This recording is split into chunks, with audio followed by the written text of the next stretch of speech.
केशवजी जरा थांबा, त्याच्यानंतर मी आता संदीपजींकडे जाते. मला संदीपजींना पुन्हा मूळ मुद्द्यावरती आणायचंय. संदीपजी, मला तुम्हाला असं विचारायचंय की शेवटी राहून राहून मनसेकडे हाच मुद्दा आहे का ही निवडणूक जिंकण्यासाठी, मराठी माणसाचा मुद्दा? मुळात असं आहे, महाराष्ट्र नवनिर्माण सेनेला विकास काय आहे भारतीय जनता पक्षाकडनं शिकायची गरज नाही. महाराष्ट्र नवनिर्माण सेना हा पहिला पक्ष आहे ज्यांनी महाराष्ट्राच्या विकासाची ब्लूप्रिंट केली. आज आमच्याच ब्लूप्रिंट मधले बरेचसे प्रोजेक्ट हे भारतीय जनता पक्ष करायला उत्सुक आहे किंवा करताना दिसते तुम्हाला, जे आम्ही पहिले मांडलेले प्रोजेक्ट होते ते. नंबर 1. नंबर 2, मराठी माणसाबद्दल मनसेने जेवढं केलंय, मला असं वाटतं भारतीय जनता पक्षाला आम्हाला उत्तर द्यायची गरजच नाही की आम्ही महाराष्ट्रासाठी, मराठी माणसासाठी काय केलंय हे अख्ख्या महाराष्ट्राला माहिती आहे. 100हून अधिक केसेस मराठी माणसासाठी राज ठाकरेंवर आहेत. त्यामुळे हे त्यांच्याकडनं आम्हाला शिकायची, भारतीय जनता पक्ष, केशव उपाध्ये यांच्याकडनं आम्हाला शिकायची गरज नाही.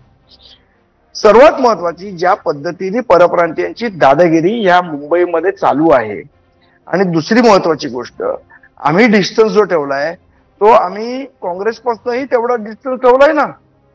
मी म्हणताना दोघांनीही म्हटलं ना, दोघांनी परप्रांतीय लोकांना निवडून दिलेले आहे.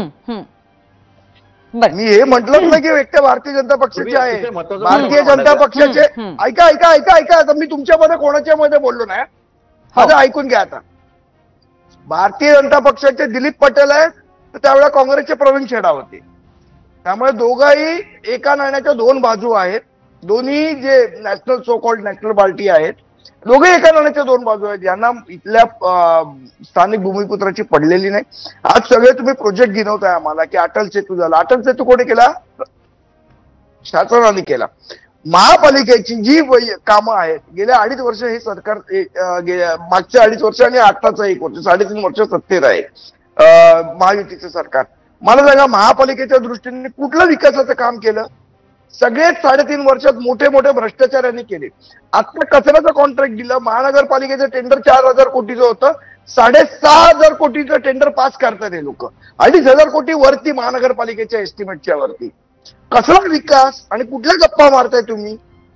पण संदीपजी, तरी सुद्धा राज ठाकरेंनी बोलताना ही मराठी माणसाने गाफील राहू नये आणि कदाचित मराठी माणसासाठी शेवटची महापालिका निवडणूक असेल असं म्हटलंय. असं नाही म्हटलेलं की ज्या डेव्हलपमेंटचे प्लॅन्स आहेत त्याची ब्लूप्रिंट आधीच सुरू झाली होती. त्यांचं विधान आहे ते स्पेसिफिकली हे म्हणतात ना की मनसेला विकासाची काही देणं घेण्याने भावनिक कार्ड काय, त्यांना मी सांगतोय, उत्तर देतोय की विकासाची पहिली ब्लूप्रिंट आम्ही केली. आम्हाला विकासाबद्दल सांगू का? नाशिकमध्ये जो आम्ही विकास केला त्याची वाट भारतीय जनता पक्षाने नाशिकमध्ये लावली की नाही लावली?